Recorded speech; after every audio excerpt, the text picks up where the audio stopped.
आपने जान लिए चलेंगे आपको लाहौर, जहां मरियम नवाज इस वक्त प्रेस कॉन्फ्रेंस कर रही हैं। हो रहे हैं और जिस तरह से खौफ का मुजाहरा किया जा रहा है, तो जब कोई नाअहल, नालायक हुकूमत, नाकाम हुकूमत जब अवामी घेरे में आ जाती है, तो फिर वो इस तरह के जो हथकंडे उन पे उतर आती है।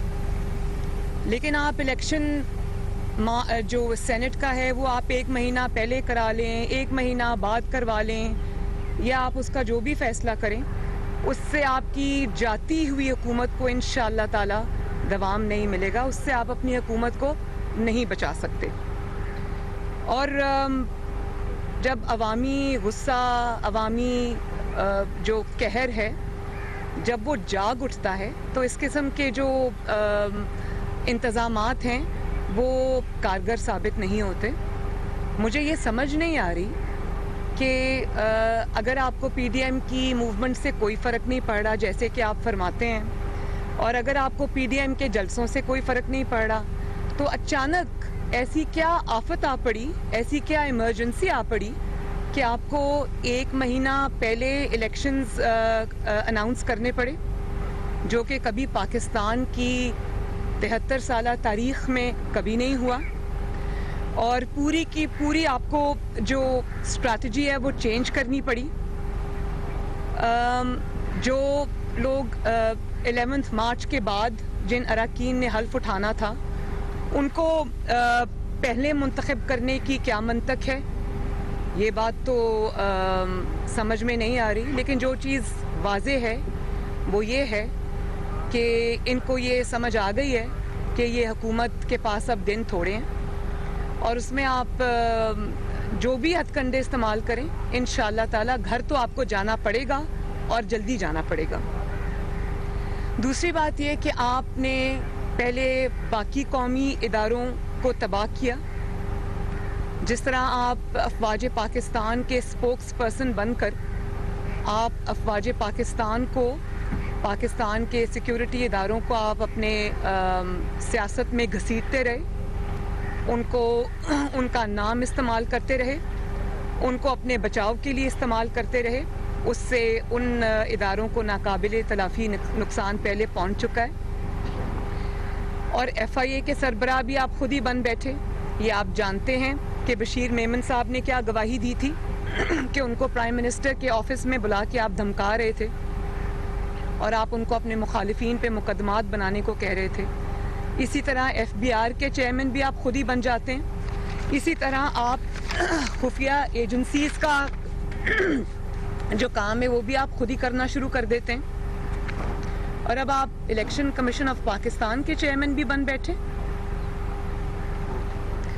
देखिए, इलेक्शंस जो भी इलेक्शंस अनाउंस होने होते हैं, उनका जो स्केड्यूल अनाउंस होना होता है, वो आईन पाकिस्तान ने एक इदारा बना रखा है जिसका नाम है इलेक्शन कमीशन ऑफ पाकिस्तान। ये सारे फैसले, ये सारी अनाउंसमेंट्स जो हैं, ये ECP को करनी है। ये कोई प्राइम मिनिस्टर ये चीज़ नहीं कर सकता। आपने किस हैसियत में ये जो 1 महीना पहले का ऐलान है इलेक्शन होल्ड करने का सेनेट का, वो आपने किस हैसियत में किया? क्या आपने आईन पाकिस्तान को नहीं देखा? क्या आपके किसी, जो आपने इतनी बड़ी फौज ज़फ़र मौज रखी हुई है अपने वज़रा की, अपने मुशीरान की, किसी ने आपको ये नहीं बताया कि आप आईन पाकिस्तान के रोज़ से ये ऐलानात आप खुद नहीं कर सकते? ये इलेक्शन कमीशन ऑफ पाकिस्तान का काम है। या फिर आपने आईन पाकिस्तान का हुलिया बिगाड़ने का और इदारों के हुलिया बिगाड़ने का ठेका आपने अपने सर ले लिया और उसको आप बड़ी बखूबी अंजाम दे रहे हैं। और फिर आप ये चाहते हैं कि आपके मनपसंद जो तरीका कार है इंतखाब का, वो भी आपको अचानक याद आ गया है। उससे आप सुप्रीम कोर्ट की मंजूरी ले लें। आप सुप्रीम कोर्ट को किस खुशी में कंट्रोवर्शियल बना रहे हैं और क्यों आप उसको इस मुकदमे में घसीट रहे हैं? बात यह है कि ये पार्लियामेंट का काम है, और मैं शो ऑफ हैंड्स के ख़िलाफ़ नहीं हूँ, लेकिन इसके जो ऐलान हुआ है शो ऑफ हैंड्स का, इसके पीछे जो मकसूद है वो ट्रांसपेरेंसी नहीं है। बात यह है कि जब हमने चेयरमैन सेनेट का जो इलेक्शन हुआ था या जो उसको हमने चैलेंज किया था, उसके खिलाफ अदम एतमाद की जब तहरीक आई थी, तब आपको शो ऑफ हैंड्स याद नहीं आया? तब आपने ऑपोजिशन को नाकाम बनाने के लिए, उनके अराकीन को तोड़ने के लिए, उनको दबाव में लाने के लिए आपने एजेंसीज का इस्तेमाल किया, रियासती ताकत का इस्तेमाल किया और खुफिया राय शुमारी को पूरा ना सिर्फ सपोर्ट किया बल्कि उसका पूरा आपने फ़ायदा उठाया। और आज जब आपको ये लगता है कि आप कमज़ोर हो गए हैं, आपकी हुकूमत जाती नज़र आ रही है, आपको अपने MPAs और MNAs पे एतमाद नहीं रहा, आप ये जानते हैं कि वो आपकी नाअहली और नालायकी की वजह से आपने मुल्क का जो हाल कर दिया, आपके MPAs और MNAs जो हैं वो हलकों में जाने के काबिल नहीं हैं और आपको उन पर एतबार नहीं रहा, तो आपको आज शो ऑफ हैंड्स याद आ गया। और उसके ज़रिए एक आईनी तरमीम की उसके लिए ज़रूरत है। आइन ये कहता है कि जो सिंगल ट्रांसफरेबल वोट है वो, उसके लिए अगर आप उसको बदलना चाहते हैं तो उसके लिए आईनी तरमीम की ज़रूरत है। उसको आप ऑर्डिनेंस के ज़रिए बुलडोज नहीं कर सकते, ये पार्लियामेंट का काम है। अगर कोई आईनी तरमीम भी करनी है तो ये पार्लियामेंट करेगी। जो सुप्रीम कोर्ट ऑफ पाकिस्तान है वो सिर्फ इसकी तशरीह कर सकते हैं, लेकिन वो नया कानून तो नहीं बना सकते, वो कानून में तरमीम भी नहीं कर सकते, वो पार्लियामेंट का काम है। तो अब क्या सुप्रीम कोर्ट के चीफ जस्टिस का काम भी आपने खुद ही संभाल लिया और आप इस किस्म के कंट्रोवर्सी को अपने ज़ाती मफाद के लिए आप उसमें सुप्रीम कोर्ट को इन्वॉल्व करना चाहते हैं और आप चाहते हैं कि आपके मनपसंद जो तरीका कार है उसके ऊपर, जो आपको जिस वक्त सूट करता है उसके ऊपर आप सुप्रीम कोर्ट की को इन्वॉल्व कर लें। ये तो आला अदलिया को कंट्रोवर्शियल बनाने वाली बात है और उसको जो है वो सियासत में घसीटने वाली बात है। कौम इस पे नज़रें लगा के बैठी हुई है। इसमें हम लीगल मेजर्स क्या लेंगे वो हम इंशाल्लाह PDM के प्लेटफॉर्म से इसके ऊपर हम डिसाइड करेंगे, लेकिन अपने ज़ाती मफाद के लिए आप आइन का हुलिया ना बिगाड़ सकते हैं, ना आपको हम इसकी इजाज़त देंगे, ना इसको पाकिस्तान के अवाम एक्सेप्ट करेंगे। और फिर मैं ECP से भी ये कहना चाहती हूँ कि ECP के जो चेयरमैन हैं वो एक आइनी इदारे के सरबराह हैं। उनकी अथॉरिटी को एक जाली वज़ीर आज़म का अंडरमाइन करना ये भी कोई अच्छी रिवायत नहीं है और कौम जो है वो ECP के ऊपर अब नज़र लगा के बैठी हुई है। अगर वो ये इसके जाली और गैर आइनी अहकामात को मानते हैं तो फिर कौम समझेगी कि वो बायस्ड हैं। मेरा ख्याल है कि वो किसी गवर्नमेंट का, किसी का ज़ाती इदारा नहीं है, वो कौम का इदारा है, आइनी इदारा है। उसको आइन के तहत चलना चाहिए और उसको आइन के तहत चलाना चाहिए। वो भी वक्त हमें याद है जब आप ECP को कंटेनर पे खड़े होकर समन्स दिया करते थे और उसको ये कहा करते थे कि आप किसी के ज़ाती इदारा नहीं है, आपको ये फैसले करने चाहिए, आपके अंदर जो है वो आइन को आपको फॉलो करना चाहिए, आप इंडिपेंडेंट इदारा है। तो कहाँ गई वो सारी बातें आज जब आपका वक्त आया तो आपने खुद ही ECP के चेयरमैन बन के आपने अनाउंसमेंट्स कर दी। तो हम ECP के चेयरमैन को भी ये कहते हैं कि कौम आपकी तरफ देख रही है। आप किसी भी गैर आइनी हुक्म को या अहकामात को मानने से इनकार करें और आप आइन के अंदर जो तरीका कार बताया हुआ है वो आप उसको काइंडली फॉलो करें। कौम आपके ऊपर नज़र रख के बैठी हुई है। और दूसरी बात ये कि जिस तरह से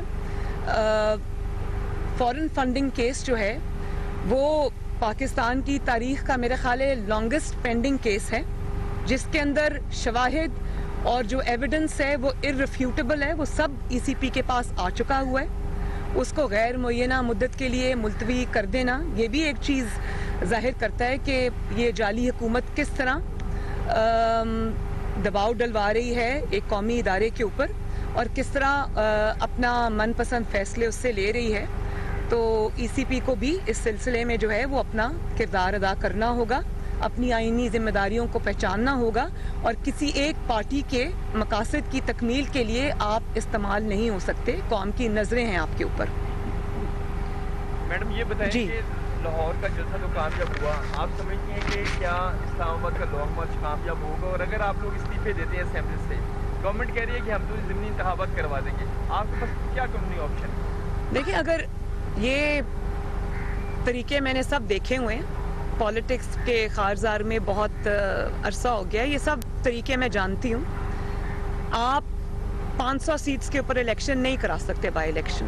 और अगर आप बाई इलेक्शन देखें, पूरी ऑपोजिशन जब रिजाइन कर देती है, आपके पास कोई चारा नहीं है।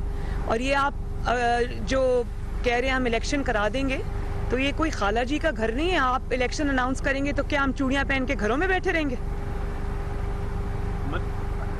70% जो अगर आपने जाली वोट, चले 30% भी आपका अगर जाली वोट है, उसको मैं जाली कहूंगी, तो 70% वोट को रिप्रेजेंट करती है पीडीएम। तो वो क्या आप उनके बगैर इलेक्शंस करा लेंगे? आप अगर पीडीएम रिजाइन करती है, जो कि इंशाअल्लाह ताला हम करेंगे, आप इलेक्शन नहीं करा सकते। और अगर आप समझते हैं कि आपकी इन धमकियों को से कोई मरूब हो जाएगा, डर जाएगा, तो ये बिल्कुल उसी तरह की बात है कि जब आप पीडीएम का लाहौर का जलसा हो रहा था, आप अपने कुत्तों के साथ अपनी तस्वीर जारी कर रहे थे, तो वो आप कुत्तों को नहीं बहला रहे थे, आप अपना खौफ बहला रहे थे। जितने भी लोग थोड़ी बहुत भी नफ्सियात को समझते हैं, वो जो तस्वीर इशू हुई थी, उसके पीछे आपका खौफ झलक रहा था, आपकी नफ्सियात झलक रही थी।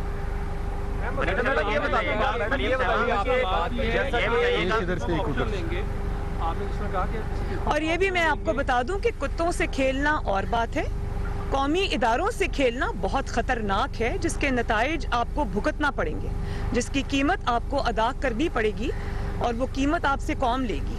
जी, आपने जिस तरह बात की कि हम अपना इस्तीफे तो हमने देने ही है, अगर ये ऑर्डिनेंस ले आते हैं फौरन, तो क्या पीडीएम अपने फैसले के ऊपर कोई नजरसानी करते हुए, कौन सा ऑर्डिनेंस?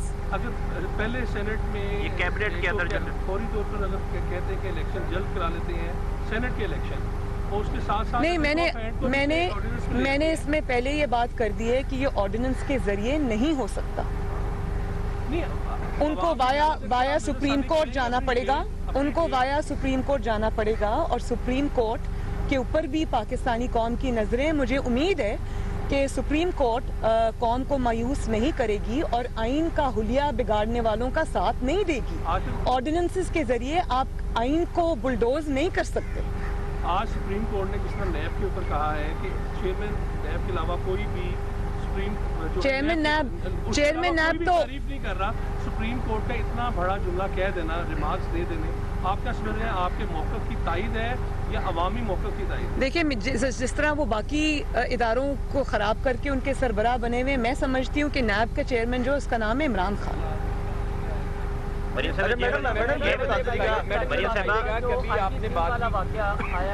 आर्मी चीफ और ISPR की जानिब से जो रिपोर्ट जारी की गई, उसके बाद एक तूफान शुरू था, मियां नवाज शरीफ ने आपने रिजेक्ट किया। एक बिलावल भुट्टो जरदारी की जानिब से भी कमेटी बनाई गई काबीना की, उसकी रिपोर्ट क्या बिलावल से डिस्कस हुआ है कि कब आप रिपोर्ट ला रहे हैं, मामला क्या था, या पीपल्स पार्टी आपकी अब क्योंकि इत्तेहादी की बात है तो मामला रफा दफा करती है? नहीं, रफा दफा नहीं, उसकी जो रिपोर्ट सामने आनी थी वो आ चुकी है।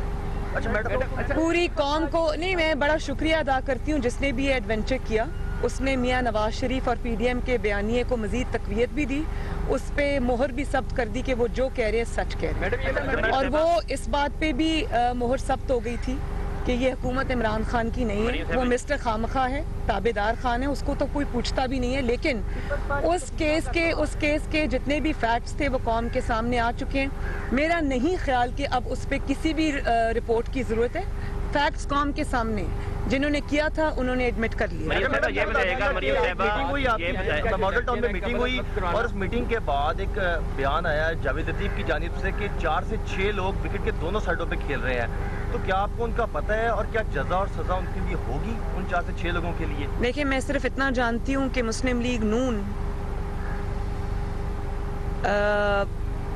जो मुस्लिम लीग की हिस्ट्री रही है, एज अपोज टू दैट, इतने टफ टाइम्स के बावजूद, इतने टेस्टिंग और इतने ट्राइंग टाइम्स के बावजूद मुस्लिम लीग नून माशाअल्लाह जिस तरह मुत्तहिद रही है, जिस तरह नवाज शरीफ साहब की क़यादत में मुत्तहिद है, और तकसीम होने से उसने इनकार किया, जबर का सामना किया, रियासती जबर का सामना किया, सारे मजालिम का सामना किया, लेकिन फिर भी मियाँ साहब के साथ और जमात के साथ उन्होंने वफादारी निभाई।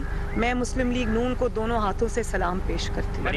इसके अलावा मेरा नहीं ख्याल कि इसमें कोई दो राय है कि मुस्लिम लीग नून जो है वो मुत्तहिद है, कोई उसमें दोनों जानिब नहीं खेल रहा। कोई ये नहीं कर रहा, सबके ऊपर ज़ाती तौर पे भी मुश्किलात हैं। बतौर जमात भी मुस्लिम लीग नून बहुत बड़े मराहिल से, इम्तहानात से गुजरी है, लेकिन ज़ाती तौर पे भी मैं पर्सनली जानती हूँ कि MNAs, MPAs से लेके वर्कर्स से लेके जो लोकल बॉडीज़ के हमारे ओहदेदार हैं उनसे लेके इनके मजालिम से कोई बचा नहीं है। इन्होंने पूरी कोशिश की है जमात को तोड़ने की, लेकिन इनको तारीखी निदामत और शर्मिंदगी और नाकामी का सामना करना पड़ा है, और इंशाल्लाह मुस्लिम लीग नून मुत्तहिद है और रहेगी। मरियम साहिबा, ये बताइएगा कि आपने अभी सेनेट इलेक्शन के हवाले से बात की है, तो सेनेट इलेक्शन ये आप पूछिए। सेनेट इलेक्शन के हवाले से आपने बात की है, तो पिछले जो इलेक्शन हुए थे वो 3 मार्च को हुए थे, इस टेन्योर से पहले हुए थे, जो आप वक्त बता रही हैं उससे पहले हुए थे। तो अगर कैबिनेट ये मंजूर कर लेती है तो आप लोग के पास क्या लीगल प्रोसेस होगा कि आप सुप्रीम कोर्ट जाएंगी इस प्रोसेस के ऊपर, कि अगर कैबिनेट के फैसले को चैलेंज करेंगे आप लोग? इस पे कैबिनेट फैसला नहीं कर सकती, ये फैसला ECP को करना है, और हमें अगर सुप्रीम कोर्ट जाना है, क्या लीगल रेमेडीज अवेलेबल हैं हमें और क्या हम इस्तेमाल करना चाहते हैं, ये फैसला PDM करेगी। मैडम ये बताइएगा कि आज़ाद की जंग है जो इस वक्त जारी है, इमरान खान साहब ने अगर ये फैसला किया कि वक्त से पहले वो सेनेट इलेक्शन करवा देते हैं, तो क्या PDM ने जो उनको डेडलाइन दी है 31 दिसंबर तक की, तो PDM भी अपनी डेडलाइन पर नजरसानी कर सकती है ताकि उनको कम टाइम दिया जाए? आपके सवाल के 2 कंपोनेंट्स है, एक तो आपने असाब की बात की, जिनके असाब शल हो चुके हैं और जवाब दे चुके हैं, वो आपके सामने है कि किस तरह पूरा स्केड्यूल उन्होंने पूरा अपनी स्ट्रैटेजी चेंज करके वो उन्होंने पहले कर दिया। ये उनके असाब शल होने की ही निशानदेही करता है। दूसरी बात जो आपने की कि PDM अपने प्रोग्राम को किस तरह से ट्वीक करती है नहीं करती, ये फिर PDM के इजलास में ही फैसला होगा, जिसका ऐलान खुद PDM कर देगी। उनको गिरफ्तार कर दिया गया और वो रुकने असम्बली भी है, तो आप क्या समझती हैं कि इस तरह से जो सियासी रहनुमाओं को गिरफ्तारी तो है, इसमें जमहूरियत कहाँ पर? देखिए, मैं इसकी भरपूर मजम्मत करती हूँ और मैं ये समझती हूँ कि अगर आपके मुल्क में इस किस्म की तहरीकों को अगर आपने अपने साथ ना मिलाया, उनको कौमी धारे से ना जोड़ा, आपने उनको एक पनपने के लिए छोड़ दिया, तो इससे आपकी फेडरेशन जो है वो वीक होगी, इससे स्टेट की रिट भी वीक होगी, इससे पाकिस्तान की जो सॉलिडारिटी है, पाकिस्तान की जो एक यूनिटी है, उसके अंदर दरार आएगी, और ये कोई किसी भी चीज़ के साथ डील करने का कोई अक्लमंदाना या दानिशमंदाना तरीका नहीं है।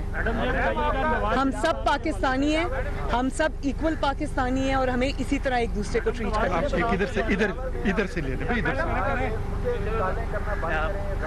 बंद करें, इसका मतलब है कि उनके साथ राब्ते हो रहे थे, काले की जा रही थी, क्या आपके साथ कोई राब्ते काले की? जी जी। किस किस्म की काल है? मैडम ये बताइएगा कि अभी आपने मुस्लिम लीग अभी आपने फरमाया कि मुस्लिम लीग में यूनिटी है और किसी किस्म का कोई रिफ्ट नहीं है, आपने इसकी तरदीद अल्हम्दुलिल्लाह। लेकिन दूसरी जानिब बिलावल भुट्टो साहब ने 2 रोज़ पहले मियां शहबाज शरीफ से जेल में मुलाकात की, ताज़ियत की उनके वालिदा को।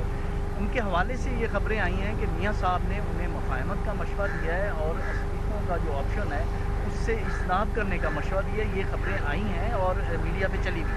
एज अपोज टू दैट, ये तो सिर्फ मफरूज़ा है ना, और आपको पता है कि आजकल मीडिया पे जिस किस्म की गेम खेली जा रही है वो मुझे सब समझ आ रही है, और ये जानबूझ के इस किस्म की खबरें रिलीज़ की जाती हैं कोई नैरेटिव बनाने के लिए, और वो ये नहीं जानते कि झूठ से नैरेटिव थोड़ी देर के लिए तो आपका आ जाता है सामने, लेकिन हकीकत में ये नहीं है। मुझे जो पता चला है वो ये है, और मेरे इल्म के मुताबिक वो कोर्ट में आए हुए थे, जो मुझे पता चला है उन्होंने बिल्कुल इससे उलट बात की। वो बिल्कुल, अगर नवाज शरीफ साहब का ये फैसला होगा, PDM का ये फैसला होगा कि हमने इस्तीफ़े देने हैं, कब देने हैं, शहबाज शरीफ साहब न सिर्फ उसके साथ हैं बल्कि वो उसको सपोर्ट भी करेंगे, और बल्कि उन्होंने उसके लिए अपनी पार्टी को अहकामात दिए हैं कि उसको उसका टाइमली जो उसके ऊपर जो अमल दरामद है उसको इंश्योर किया जाए। तो ये जो मफरूज़े हैं इनके ऊपर बात मैं ना करूँगी, और ये भी उनके खौफ की अक्कासी है कि वो इन मफरूज़ों के ज़रिए अपने आप को, अपना नैरेटिव ज़िंदा रखने की कोशिश करते हैं, तो ये काबिल तर्स हालत है उनकी। तो आप आगे बढ़ रहे हैं, लेकिन आपके पास आगे जो लास्ट जो ऑप्शन है वो रिजाइन का है लॉन्ग मार्च के बाद, तो क्या अब तक की जो पोजीशन है जो आपको फोर्सी कर रही है लॉन्ग मार्च उसके बाद रिजाइन का, इंस्टीट्यूशंस पर अभी तक हमें जो इजरात हैं उनको उनके कानों पर जून नहीं दी, डिफरेंट मुस्लिम के बाद जहाँ से डायलॉग, नेशनल डायलॉग इनिशिएट होना है, तो इसमें बताइएगा कि कितने चांसेस जो है ना अब आपके पास बचे हैं कि इनिशिएट नहीं हो रहा, उनके कान पर जो है। मेरी इतलात इससे बरक्स है। Thank you. मैडम ये शहबाज से ले ले बस ये आखिरी से निकल रही है मीडिया पे आई जिसमें लाइट डाउन हो रही है। सेहतमंद नजर आ रहे थे, पिज्जा पार्लर में पिज्जा वो एंजॉय कर रहे थे, एक उसमें बड़ी तनकीद हो रही। दूसरा मेरा अहम सवाल ये है, नहीं, उस पर तनकीद क्यों हो रही? नहीं मियाँ साहब, उस पर तनकीद क्यों हो रही कि आपको उनके सेहतमंद नजर आने पे प्रॉब्लम है, या क्यों पिज्जा क्यों नहीं खा सकता इंसान? या दिल के मरीज हैं तो चकराई से दूर रहें, ये इस तरह की डॉक्टर्स की जो राय है वो कह रहे हैं, तो इस वजह से। बिल्कुल आपकी बात ठीक है, लेकिन मुझे कहीं किसी डॉक्टर का दिखा दें कि उन्होंने मना किया हो कि जो प्लेटलेट्स का या दिल का मरीज है वो कभी कभार पिज्ज़ा नहीं खा सकता। मैं ज़ाती तौर पे ये जानती हूँ कि मियाँ साहब बहुत शौक से कोई पिज्ज़ा के ज़्यादा, हाँ मेरा यही ख्याल है, मेरा यही ख्याल है। मैडम ये तकरीर और प्रेस कॉन्फ्रेंस में ये कहा कि आपके पास नवाज शरीफ की बेगुनाही साबित करने के लिए बहुत सारी वीडियोस अभी भी मौजूद हैं। क्या जज अरशद मलिक की वफात के बाद वो वीडियोस की दफन हो गई है, या आप मुनासिब वक्त का इंतजार कर रही है कि उसको? वीडियोस कभी दफन नहीं होती। अच्छा मैडम ये बता दीजिएगा कि वो वक्त आने पे जब मियाँ साहब मुनासिब समझेंगे वो उसको इस्तेमाल करेंगे। मैडम ये बता दीजिएगा, और सबसे बड़ा मियाँ साहब की बेगुनाही का सबूत उस वीडियो में है जो आवाम के सामने आ चुकी है। मरियम साहबा ये बताएगा कि फैसला कर लिया तो जाहिर है आप सेनेट के इलेक्शन में आप नहीं आ सकते, तो पीपल्स पार्टी सेनेट के इलेक्शन में तैयारी कर रही है हिस्सा लेने की। उन्होंने अपने अरकान को भी कहा है कि आप तैयार हैं, कमेटीज वगैरह भी बना रहे हैं। सेनेट का इलेक्शन जो है इस वक्त गैर मामूली अहमियत का हामिल हो गया है, तो अपोजिशन जो आपका अलायंस है कि ये मुकम्मल तौर पर बाइकआउट करेगा या अगर पीपल्स पार्टी अलग होगी फिर आपका रद्दमल क्या होगा? ये जो अनाउंसमेंट है कि वो पीडीएम उस पर क्या करेगा, ये पीडीएम के प्लेटफॉर्म से ही आना चाहिए। आपका मौक़िफ़ क्या है बतौर? मेरा अलग से इस पे कोई मौक़िफ़ नहीं है। अब जो मौक़िफ़ आएगा, क्योंकि हम एक इत्तेहाद के अंदर हैं और क्योंकि हम एक मूवमेंट के अंदर हैं, तो अब किसी जमात का कोई जाती या कोई जमाती मौक़िफ़ नहीं आएगा। अब जो मौक़िफ़ आएगा पीडीएम के प्लेटफॉर्म। ये आप सवाल बता दें कि अगर लाहौर में हुआ कि आप लाहौर की जलसे से मुकम्मल तौर पे मुतमईन है, एमएनएज और एमपीए से मुकम्मल मैं बहुत अल्लाह का शुक्र अदा करती हूँ। हिस्टोरिक मोबिलाइजेशन थी और चीखें आज तक सुनाई दे रही हैं उस जलसे के बाद से, वो बिला वजह नहीं है। अब वो टीवी पे आके जो भी कहें वो उनकी मजबूरी है, उनको यही कहना पड़ेगा। वो एतराफ़ नहीं कर सकते, लेकिन अंदर से वो जानते हैं कि किस किस्म की मोबिलाइजेशन थी, किस किस्म की आवाम के अंदर जो है वो उसकी पजीराई थी, इस मूवमेंट की है। वो अच्छी तरह जानते हैं और चीखें जो सुनाई दे रही हैं वो बिला वजह नहीं है। इलेक्शन इस्लाहात के ऊपर आप लोग, और इनका जो पोल है वो इंटरनेशनल मीडिया ने खोला है। इलेक्शन इस्लाहात के ऊपर मुस्लिम लीग नून पीटीआई के साथ बैठना चाहेगी अगर बल्कि सॉरी एक बात और, बल्कि मैंने आज लाहौर की जो एमएनएज हैं, एमपीएज हैं, उनकी लाहौर की पूरी क़यादत को ज़ोहराना दिया और उनको शाबाश देने के लिए मैंने खुद इनवाइट किया और उनको शाबाश दी और हमने एक दूसरे को इसकी मुबारकबाद दी जिसके वो मुस्तहिक हैं। हाँ जी। इलेक्शन जो टेन्योर है गवर्नमेंट का, इसको कम करने के हवाले से अगर इलेक्शन इस्लाहात के ऊपर आपको गवर्नमेंट बुलाती है, पीटीआई की गवर्नमेंट, तो आप लोग 4 साल टेन्योर के ऊपर इत्तेफाक करने के लिए तैयार हैं? क्योंकि 2018 से कबल शहबाज शरीफ भी, नवाज शरीफ कह चुके हैं कि 4 साल टेन्योर गवर्नमेंट का होना चाहिए। तो ऐसी सिचुएशन के ऊपर पीडीएम या मुस्लिम लीग नून गवर्नमेंट के साथ बैठने के लिए तैयार है इलेक्शन इस्लाहात के ऊपर? अगर 4 साल ये हुकूमत तो है नहीं, ये वोट चोरी करके आई है, आवाम के वोट पे डाका डाल के आई है, इसको हमारे सर पे मुसल्लत किया गया है। पहले दिन से इनके साथ ना कोई बातचीत होनी चाहिए थी, ना इनको किसी चीज़ पे सपोर्ट करना चाहिए था। अब वो वक्त गुजर गया, लेकिन अब ना इनसे कोई बातचीत होनी चाहिए, ना होगी इंशाल्लाह। इस हुकूमत को अब घर जाना पड़ेगा। 4 साल तो बहुत दूर की बात है, ये 4 महीने नहीं निकाल सकते। आपने जनरल पाशा का नाम लिया, लाहौर जलसे में जनरल पाशा का आपने नाम लिया, जनरल जहीरुल इस्लाम का। क्या जनरल पाशा की बतौर सबूत को तो है कि वो जलसा अरेंज करा रहे हैं या लोगों को फोन कास्ट कर रहे हैं कि आप 2011 का जलसा कामयाब? अगर आपको पता है इस बात का कि वो कर रहे थे तो उसके सबूत की जरूरत नहीं, वो पूरी दुनिया जानती है। बता दें कब से शुरू कर रही है? अवामी राब्ता मुहिम मेरा स्केड्यूल फाइनल हो गया ऑलमोस्ट। सिर्फ कुछ डेट्स जो हैं वो थोड़ा इधर उधर उसको चेंज करने की ज़रूरत है, वो हम कर रहे हैं। आज रात तक मेरे पास फाइनल स्केड्यूल आ जाएगा इंशाल्लाह ताला। पंजाब में भी है, 4 सूबों के अंदर है इंशाल्लाह ताला, और वो पीपल्स पार्टी भी कर रही है, जो बलोचिस्तान की पार्टीज़ हैं वो भी कर रही हैं। पंजाब में मैं करूँगी और मैं पंजाब से बाहर भी जाऊँगी इंशाल्लाह ताला। जी, बिलावल भुट्टो ने बहुत कल मुझे फ़ोन किया और उन्होंने मुझे इनवाइट किया, और इंशाल्लाह ताला मेरी पूरी कोशिश होगी कि मैं वहाँ शरीक हूँ और लाड़काना में बेनज़ीर भुट्टो शहीद के मज़ार पे हाज़िरी दूँ। बिल्कुल अलायंस है आपका पीडीएम, क्या ये एक मौके पर जाकर कोई इंतखाबी अलायंस में भी तब्दील हो सकता है? आप बार बार ये सवाल करते हैं। मेरा ख्याल है कि ये अलायंस जो है ये पाकिस्तान की बेहतरी के लिए इसको चलते रहना चाहिए, और इसमें जैसे जैसे ज़रूरत पड़े इसमें हम चीज़ें ऐड कर सकते हैं। इसमें चार्टर ऑफ डेमोक्रेसी जो है उसी के बुनियादों पर इसको चलाना चाहिए। पाकिस्तान जो है वो हम सब की जिम्मेदारी है, हम सबको मिल के इसको चलाना चाहिए। ये लड़ाई झगड़ा तफरीक और ये जो पोलराइजेशन है, मैं इसको सपोर्ट नहीं करती। Thank you. Maryam Nawaz media से गुफ्तगू कर रही थी और उनका कहना यह था कि मुस्लिम लीग नून पीडीएम का हिस्सा है। पीडीएम जो भी फैसला करेगी हम उस पर अमल करेंगे।